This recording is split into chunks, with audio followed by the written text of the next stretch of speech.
एक लड़का था। वो काफी गरीब था। उसके पास ना तो कुछ खाने को था और ना ही रहने को घर था। वो अपने दोस्त के घर रहा करता था। उसने एक छोटी सी कंपनी में पेंटिंग का काम करना शुरू कर दिया। धीरे धीरे उसके पास काफी पैसे भी हो गए। बाद में वह काफी धनी भी हो गया। लेकिन अभी भी उसके अंदर कुछ कमी का एहसास होता था। जब वह छोटा था तभी उसके माता पिता इस दुनिया से चले गए थे। उसने कभी प्रेम को नहीं जाना था। एक दिन जब वह अपने किसी काम से बाहर गया था तो उसे एक लड़की दिखी जो कि काफी अच्छी और खूबसूरत थी। उसको देखते ही इस लड़के को उस लड़की से प्रेम हो गया। वो काफी देर तक उस लड़की को देखता रहा। कुछ देर बाद वह लड़की वहां से चली गई। कुछ दिनों तक यह लड़का उस लड़की को खोजता रहा, लेकिन वह लड़की नहीं मिली। लेकिन नियति ने उस लड़की से इस लड़के को मिला दिया। वह लड़की इस लड़के के घर काम की तलाश में आई थी। लड़के ने लड़की को तुरंत घर के काम के लिए रख लिया। जब वह लड़की इस लड़के से मिलने आई थी तो उस समय इस लड़के ने कुछ शब्द भी साफ से नहीं बोल पा रहा था, जिससे लड़की को लगा कि यह लड़का गूंगा है। लड़का भी जान गया था कि यह लड़की हमें गूंगा समझती है। इसके साथ ही साथ यह लड़की समझ गई थी कि यह लड़का इस घर का नौकर है, ना कि मालिक है। अब जब भी यह लड़का उस लड़की के पास जाता तो गूंगा बन जाता है।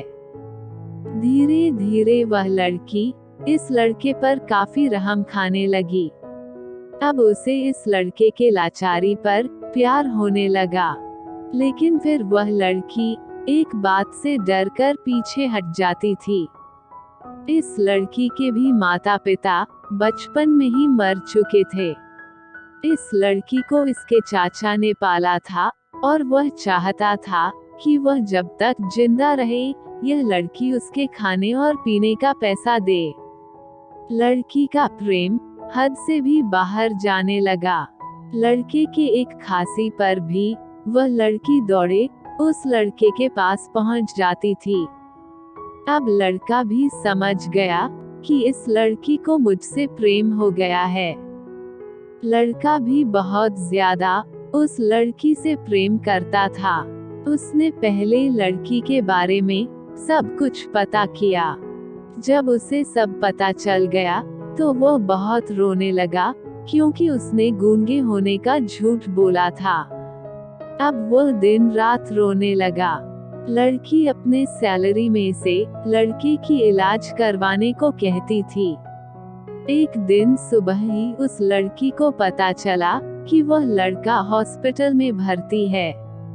वह दौड़ते हुए जब हॉस्पिटल में पहुंची तो उसने देखा कि लड़का बेड पर बेहोश पड़ा है। उसके आसपास काफी मशीन लगी हुई थी। जब लड़की डॉक्टर के पास पहुंची तो वहां पर डॉक्टर ने उसे बताया कि लड़का अब बोल नहीं सकता है। उसने अपनी जीभ को कटाने की कोशिश की है। इसके साथ ही उस डॉक्टर ने उस लड़की को एक पत्र दिया। उस पत्र में लिखा था, मैं एक काफी धनी लड़का हूँ। जिस घर में तुम काम करती हो उस घर का मालिक मैं ही हूँ। लेकिन इसके साथ ही मैंने तुमसे एक बहुत बड़ा झूठ बोला है कि मैं एक गूंगा हूँ। अब इस झूठ का प्रायश्चित करने के लिए मैं ऐसा काम करने जा रहा हूँ। इसके साथ ही तुम मेरे घर से मेरे मैनेजर से पैसों को लेकर अपने चाचा को दे देना और एक नई जिंदगी की शुरुआत करना। अगर हो सके तो मुझे माफ कर देना, तुम्हारा दोषी। इस पत्र को पढ़ने के बाद उस लड़की के आंख आंसू से भर आए। वह दौड़ते हुए मंदिर में गई।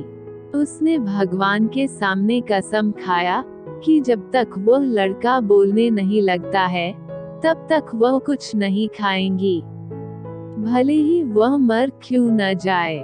इधर डॉक्टर भी उस लड़के की इलाज कर रहे थे। ईश्वर ने दोनों के मन की बात कबूल कर लिए और अब लड़का बोलने लगा, लेकिन वह अपनी याददाश्त को खो गया। अब उसे कुछ भी नहीं याद था। अब इसके बाद लड़की ने उसके याददाश्त के लिए काफी कुछ किया, लेकिन याददाश्त न आ सका। इस कहानी से हमें यह सीख मिलती है कि अगर प्रेम की नींव को झूठ पर रखा जाए तो वह गिर ही जाता है।